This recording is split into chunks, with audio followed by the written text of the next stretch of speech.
நான் சொல்றத கொஞ்சம் இமேஜின் பண்ணுங்க. ஒரு சின்ன காத்து. அதுக்கு ஒரு நாள் ஒரு டவுட் வந்துச்சு. என்னன்னா, இந்த உலகத்துல என்னை விட பவர்ஃபுல்லா யாராவது இருக்காங்களான்னு. அது சுத்தி பார்க்கும்போது ஒரு பெரிய மரம் கம்பீரமா நின்னுட்டு இருந்துச்சு. காத்து நினைச்சிச்சு, இவ்ளோ பெருசா இவ்ளோ ஸ்ட்ராங்கா நிக்குதே, இதுதான் ரொம்ப பவர்ஃபுல்னு.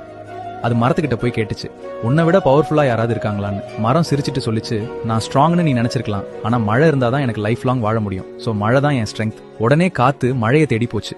மழை பூமியை நினைச்சிட்டு சந்தோஷமா விழுந்துட்டு இருந்துச்சு. காத்து கேட்டுச்சு, அப்போ நீ தான் ஸ்ட்ராங்கஸ்டா? மழை சிரிச்சுது, நானா? சூரியன் வந்தா கொஞ்சம் கொஞ்சமா நான் மறைஞ்சிருவேன். சூரியன் தான் பவர்ஃபுல். காத்து இப்போ சூரியனை தேடி போச்சு. சூரியன் ரொம்ப பிரைட்டா ஒளி கொடுத்துட்டு இருந்துச்சு. காத்து கேட்டுச்சு, அப்போ நீ தான் ஸ்ட்ராங்கஸ்டா?